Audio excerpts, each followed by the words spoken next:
Queridos irmãos, saúde e paz, sejam muito bem-vindos a esse culto doméstico. Hoje, se Deus permitiu, é dia 9 de agosto. Iniciamos mais um mês dentro do segundo semestre, seguindo corajosamente, com fé, com coragem, esperança, vivendo na dependência do Senhor. Seja muito bem-vindo, espero que a sua quarta-feira ou o dia que você esteja vivendo tenha sido um dia abençoado e de paz. E juntos vamos meditar um pouco sobre a palavra do Senhor, vamos louvar ao Senhor. Se você não orou ainda, dá uma paradinha no vídeo, ora, ou depois do vídeo também. Nossa vida de oração é muito importante para o crescimento de todos nós, nossa comunhão mútua. Eu espero que você também seja um intercessor, esteja sempre em oração pela sua comunidade de fé, pelos desafios que nós temos da evangelização na cidade. Estamos em campanha de Missões Rio, falando que a igreja ela é luz para a cidade, e a nossa cidade querida, Rio de Janeiro, tem 7,5 milhões de muitos desafios, que são pessoas como eu e você. Muitas delas já recebem a Cristo como seu Senhor e vivem na esperança, mas outros não. E como uma grande metrópole mundial, nós temos muitos desafios e cremos que o poder do Evangelho pode mudar a vida das pessoas. No dia de hoje, convido você então a ler a palavra do Senhor. Nós vamos ler o texto do Evangelho de João, capítulo 3, dos versículos 16 até o 21. Diz assim a palavra do Senhor: Porque Deus amou o mundo de tal maneira que deu o seu Filho unigênito, para que todo aquele que nele crê não pereça, mas tenha a vida eterna. Porque Deus enviou o seu Filho ao mundo não para que condenasse o mundo, mas para que o mundo fosse salvo por ele. Quem crê nele não é condenado, mas quem não crê já está condenado, porquanto não crê no nome do unigênito Filho de Deus. E a condenação é esta, que a luz veio ao mundo, e os homens amaram mais as trevas do que a luz, porque as suas obras eram más. Porque todo aquele que faz o mal aborrece a luz, e não vem para a luz, para que as suas obras não sejam reprovadas. Mas quem pratica a verdade vem para a luz, a fim de que as suas obras sejam manifestas, porque são feitas em Deus. Amém, queridos? Louvado seja o nome do nosso Senhor. E nesse momento eu convido você a adorar o Senhor, cantando Poder para Salvar. Cristo move as montanhas e tem poder para salvar. Se você anda com Jesus, a grande montanha que existia era a montanha da morte. E Jesus venceu a morte. Jesus nos salvou pela graça. Algumas montanhas, irmãos, somos nós quem criamos na nossa vida. Mas Deus é tão bom, tão misericordioso, que Ele ainda tira essas do caminho. Então, nesse momento, louve ao Senhor. E daqui a pouquinho eu volto para a gente refletir sobre a palavra, ok?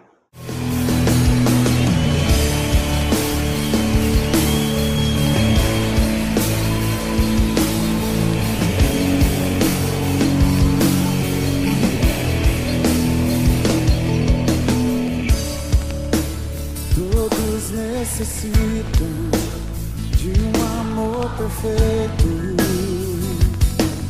perdão e compaixão.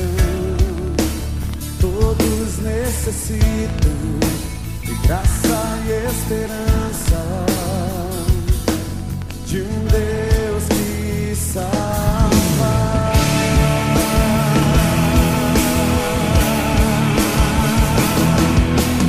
Cristo move as montanhas e tem poder para salvar, tem poder para salvar, para sempre, por toda a salvação. Jesus a morte venceu.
a morte venceu, sobre a morte venceu.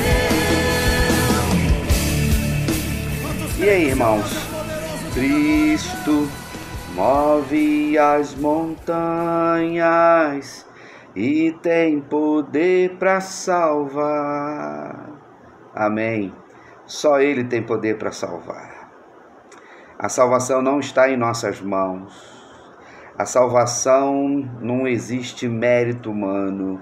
A salvação não está numa denominação, numa religião, num ídolo. A salvação está única e exclusivamente na mão de Cristo Jesus. Aleluia por isso. E uma vez que somos salvos, não existe mais condenação. E ninguém pode tirar de nós esse patrimônio, essa esperança, esta vida. No texto que nós lemos, muito conhecido por nós, encontramos Jesus no capítulo 3 do Evangelho de João, num diálogo com Nicodemos. Nicodemos era um dos príncipes de Israel, um homem culto, um homem que pertencia à elite de Israel e que observava Jesus no seu ministério. O texto diz que ele vai procurá-lo durante a noite para que ele pudesse explicar a ele. Cremos que durante a noite, de uma forma mais escondida, para que as pessoas não vissem ele com Jesus. Mas sabemos que Nicodemos, no decorrer da sua caminhada, a tradição diz isso também, ele será um discípulo de Jesus. Irmãos, quando nós olhamos para o texto bíblico, quando nós buscamos conhecer a palavra do Senhor, nós percebemos que o ser humano ele é sedento de Deus. Todos nós nascemos com um anseio, com uma busca pelo transcendente, pela divindade, buscando respostas para a nossa vida. Uma vez que nós somos criaturas, precisamos conhecer o Criador. E muitos que hoje não creem no Deus Todo-Poderoso, ainda vivem suas vidas sem sentido. E talvez você tenha vivido um tempo da sua vida.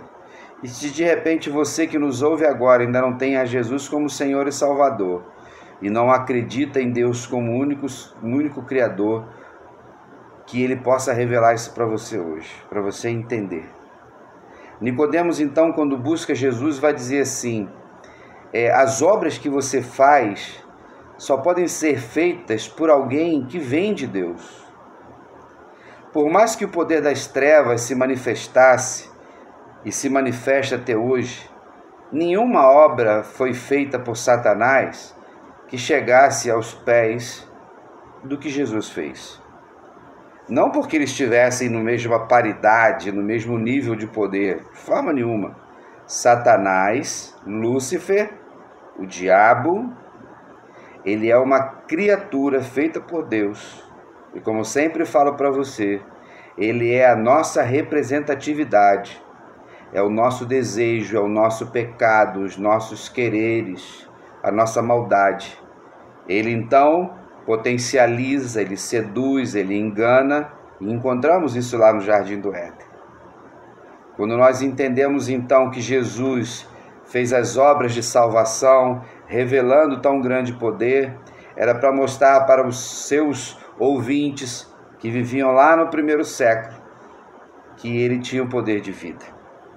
Quando acontece esse encontro, então Jesus fala para ele que era necessário nascer de novo.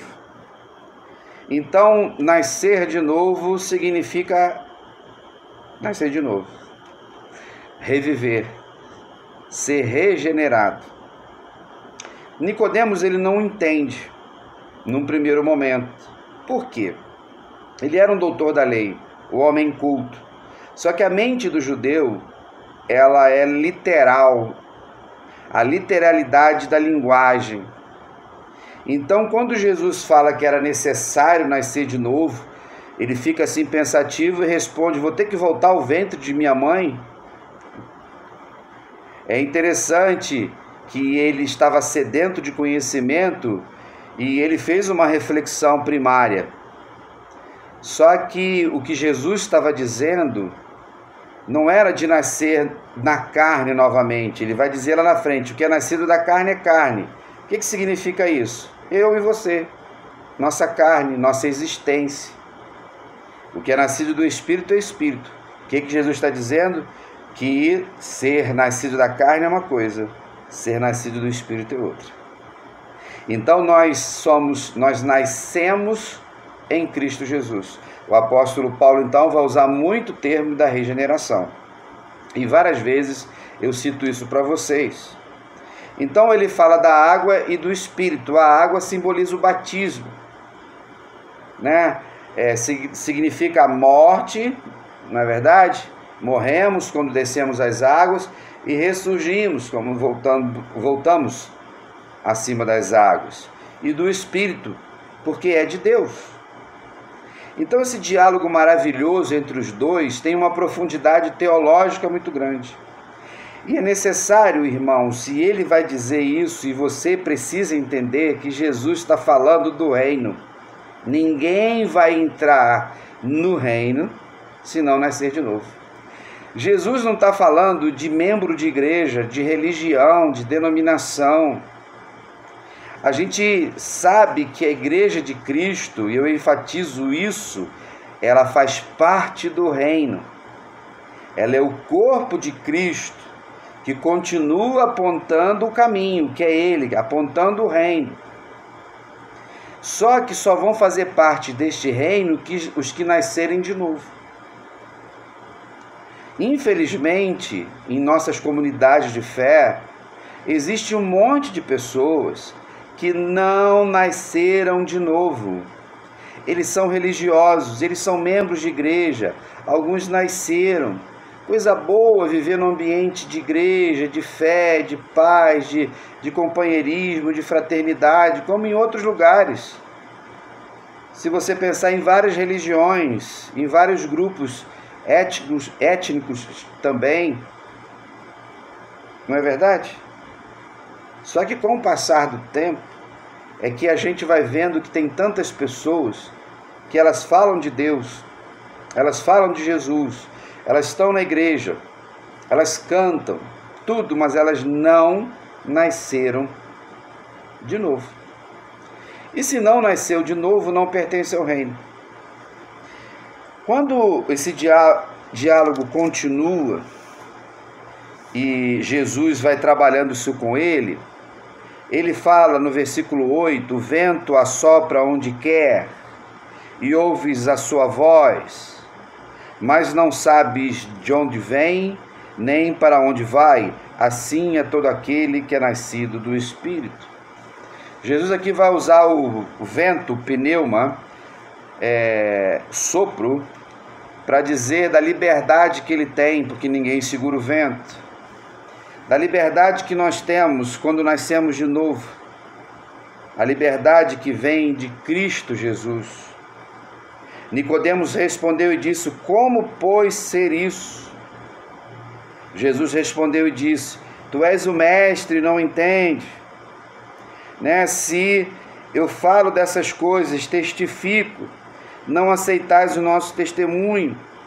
Se vos falei de coisas terrestres e não creste, como crereis se vos falar das celestiais? Aí veio o 13. Ora, ninguém subiu ao céu, senão o que desceu do céu, o Filho de Deus que está no céu. Aí, irmãos, interessante o versículo 14. E como Moisés levantou a serpente no deserto, assim importa que o Filho de Deus seja levantado, para que todo aquele que nele crê não pereça, mas tenha a vida eterna. É interessante pegar esse versículo, que está dentro do contexto da reflexão principal. É que quando o povo de Israel estava pelo deserto, lá no livro de Números, no capítulo 21, nós vamos ver o relato de que o povo de Israel, que murmurava à torta e direito, Deus vai permitir que serpentes ardentes, elas começassem a morder o povo. A região que eles precisaram se deslocar era uma região que tinha muitas cobras, serpentes. O texto diz que, dependendo da versão, que eram serpentes ardentes ou de cobre, por causa da cor delas, e ardente porque ardia muito, dava muita febre e matava. E o povo começou a morrer. Nós vamos então perceber uma ordem de Deus aparentemente estranha, que Moisés então fizesse de cobre, de latão, de bronze, uma réplica dessas serpentes. Colocava numa haste e deu uma ordem ao povo, que todo aquele que olhasse para a serpente ficaria curado. Algumas pessoas que não conhecem Bíblia, teologia, vão dizer que o próprio Deus criou a idolatria e fez uma imagem para as pessoas idolatrarem. Não é nada disso. Quando você entende o conteúdo teológico, espiritual e o que isso já significava e para onde isso apontava, você vai entender sempre que a Bíblia é inerrante. E na hermenêutica bíblica, ela se interpreta. Por que Deus mandou Moisés fazer isso? Nós vamos entender que aquela serpente, que significava a morte, que significava o pecado, que estava matando as pessoas, e ao mesmo tempo era uma representatividade lá do Jardim do Éden, ela ia para uma haste, que seria uma madeira, poderia ser ferro de madeira, e ela deveria ficar pendurada. Os estudiosos vão dizer que ela já apontava para o mesmo desenho da cruz, que era a parte central, vertical e a horizontal. Então Moisés, fazendo essa serpente, colocou ali e as pessoas tinham que olhar. Não era para ajoelhar, não era para adorar, não era para ter incenso, era para chegar e olhar. Não era aquela serpente que salvava ou que curava e ao mesmo tempo salvava. Era Deus. E era para as pessoas crerem. Por quê? Porque eles estavam agindo de forma incrédula, murmurando. No momento em que eles iam até aquela haste e olhavam para aquela serpente, eles eram curados. Quando nós olhamos para esse texto, por tudo que significa, esse evento apontava para Jesus. Por isso que ele vai citar no versículo 14 que eu li: assim como a serpente foi levantada, o Filho do Homem também, eu serei levantado, ou seja, ele iria para a cruz. Jesus na cruz do Calvário, ele vai representar a humanidade, que está nessa representatividade da serpente. Ele vai se fazer pecado na cruz do Calvário, ele vai se fazer maldição, mas ao mesmo tempo, e nós aprendemos isso na biologia, que a serpente, do veneno da serpente, vem o antídoto contra a mordida dela. Todo mundo sabe disso, a gente estudou isso. Como é que é feito? Tira-se o veneno, então, da cobra. Depois, os veterinários colocam esse veneno no cavalo, em pequenas partes. O cavalo, então, vai gerar anticorpos. Depois isso é retirado, isso é cuidado e vira o antídoto. Aquela serpente, então, que matava no deserto, na ordem de Deus, era o próprio antídoto. E apontava para Jesus, que é o antídoto da salvação.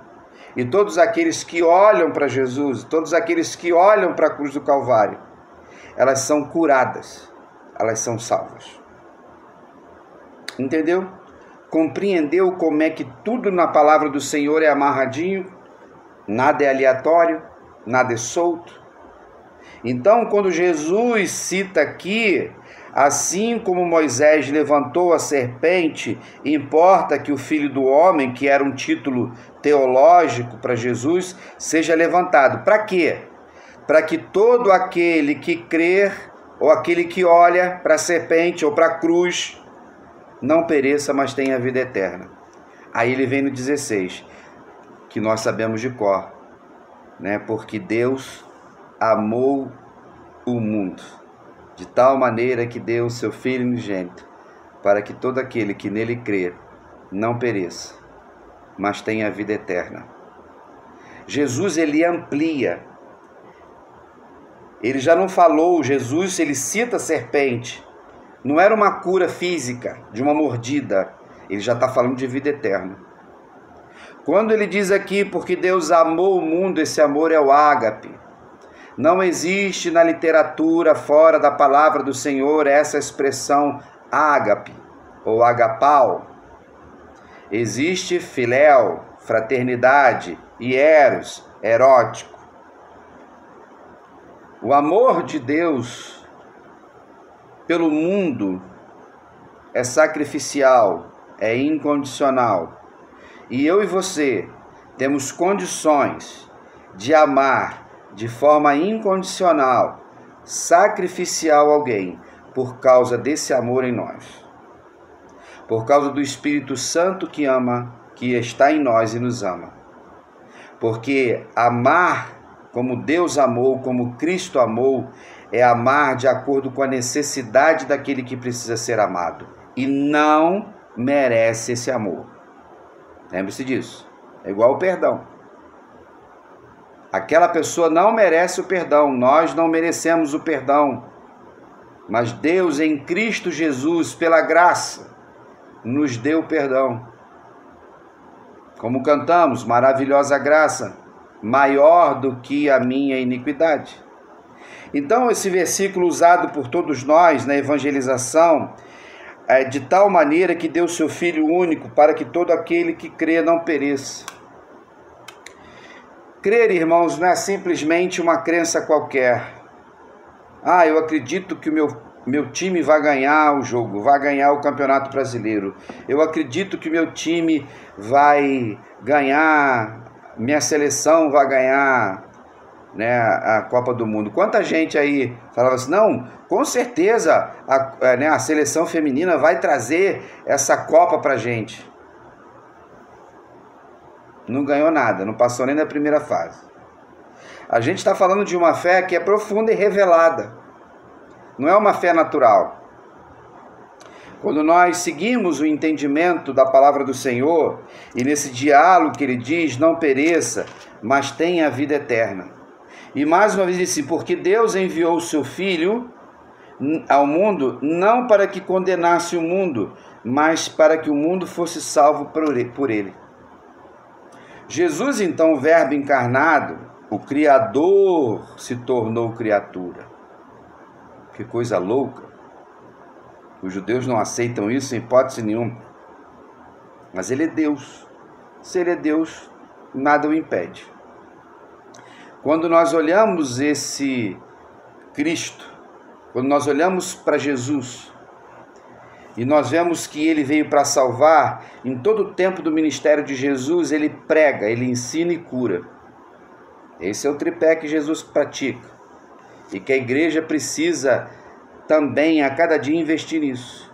Continuar pregando, continuar ensinando e sendo instrumento de cura em todos os seus níveis. A igreja é uma comunidade terapêutica. Se você pertence a Jesus, você não pode ser instrumento de doença na vida das pessoas. Quando nós entendemos o nosso chamado de nascer de novo, nós faremos o que Jesus fez. Jesus, irmãos, nunca traiu ninguém. Jesus nunca produziu enfermidade, dor nas pessoas, doença em ninguém. Jesus veio para salvar, Jesus veio para curar. E nós que somos dele, pertencemos a ele, precisamos viver nessa perspectiva. Mas dentro da proposta de salvação, ela é exclusiva também quando a pessoa se exclui por não crer.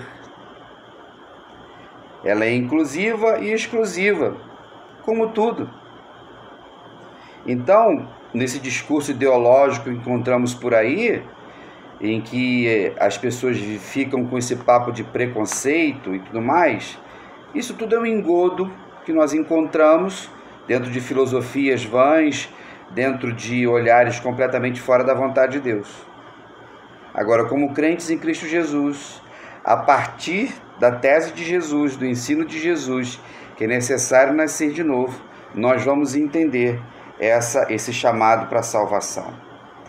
E a condenação é esta, que a luz veio ao mundo e os homens amaram mais as trevas do que a luz, porque as suas obras eram mais. Todos nós sabemos, irmãos, e a analogia que Jesus fala, ele fala que dentro das trevas, na escuridão, as pessoas se escondem.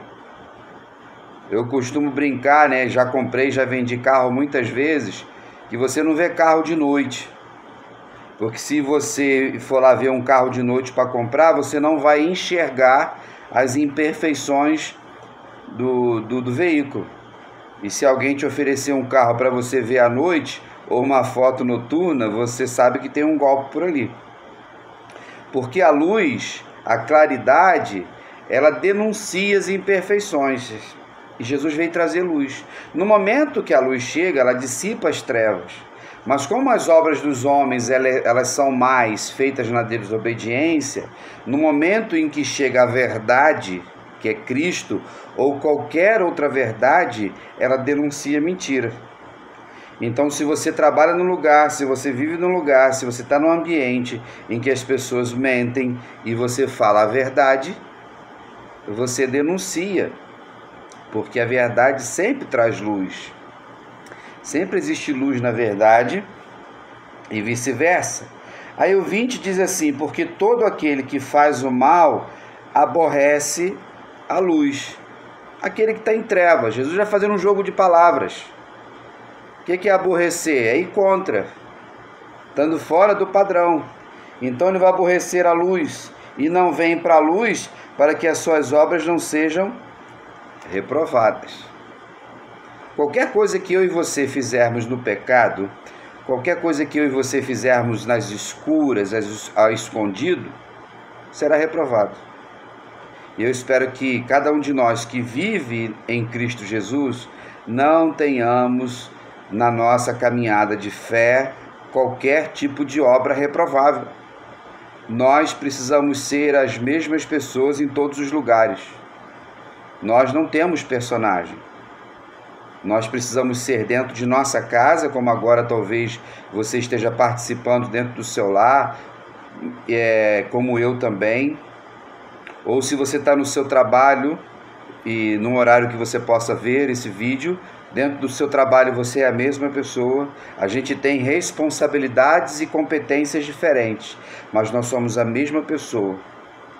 Eu preciso ser a mesma essência, como homem, como marido, como pai, como pastor, como cidadão, como filho, como irmão em Cristo. O princípio é o mesmo, que envolve a luz. Quando nós seguimos a nossa caminhada, entendendo o que Jesus está dizendo para Nicodemos, mas ele diz assim, mas quem pratica a verdade, vem para a luz. Tem medo da luz? Não. É verdade. Não tem maquiagem, né? Não tem cremezinho aqui, não tem, né, rugas ou qualquer outra coisa. Você não tem medo, nós não temos medo de viver a verdade. Aí as pessoas, quando querem nos fazer mal, elas sempre vão nos caluniar. O que é calúnia? É mentira, difamação é mentira. Por quê? Porque você vive na verdade. O chamado de Jesus para a salvação é viver esse reino. Aí ele diz assim, a fim de quê? O que significa? Qual o propósito? Jesus está ensinando a Nicodemos. Quem pratica a verdade vem para a luz, com um propósito, a fim de que as suas obras sejam manifestas. As nossas obras precisam aparecer, mas nós não aparecemos. Interessante isso. Porque essas boas obras, Jesus vai dizer o quê? Elas precisam ser manifestas, porque são feitas em Deus. É trabalho, é operosidade em Deus. Então tudo que eu e você fazemos de boas obras, nós fazemos por causa de Jesus, porque nós nascemos de novo. Essas obras precisam iluminar as pessoas, essas boas obras precisam abençoar as pessoas, porque elas foram feitas em Deus. E a maior obra delas é o Cristo. A maior obra delas é a cruz do Calvário, que tem sido manifesta, tem sido espalhada, tem sido pregada por todas as nações há 2000 anos. Aleluia por isso. Então, no dia de hoje, quando nós celebramos a nossa fé, que você que crê, que olhou para a serpente, que creu em Cristo Jesus, que recebeu essa revelação, viva nessa perspectiva da eternidade, da vida eterna, na vida infinita em Cristo, continuamente em Deus.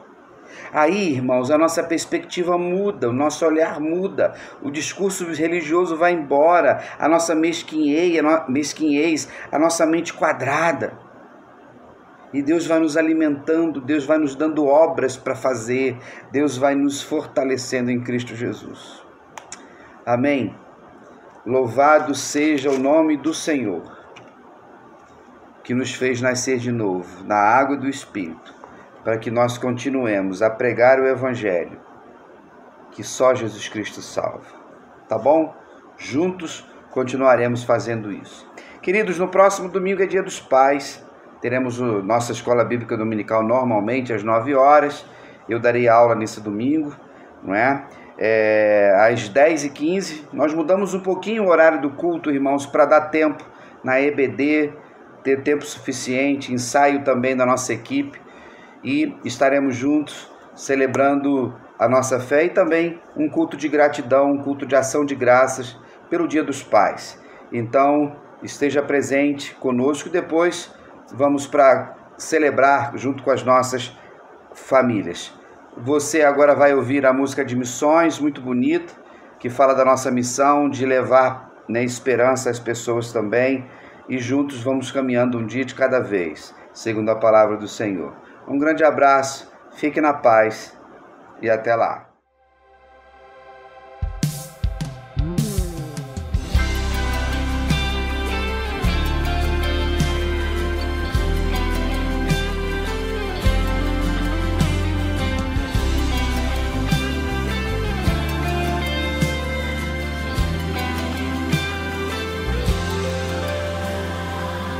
Tanta gente sedenta, sofrendo, carente, clamando por paz.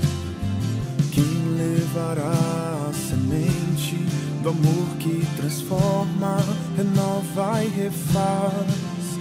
Há consolo pra quem chora, há alívio para a dor, misericórdia, esperança, um novo tempo começou. Somos sal da terra, a luz da cidade, a voz que prepara o caminho de Deus.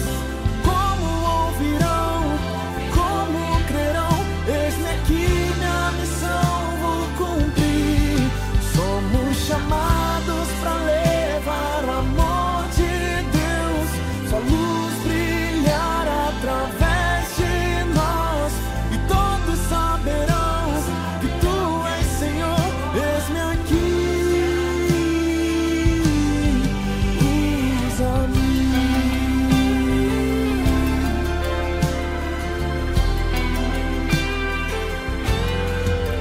Há consolo pra quem chora, há alívio para a dor, misericórdia, esperança, um novo tempo começou.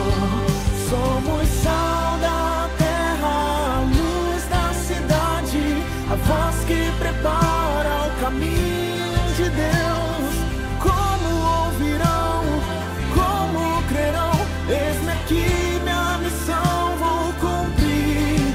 Somos chamados para levar o amor de Deus, sua luz brilhará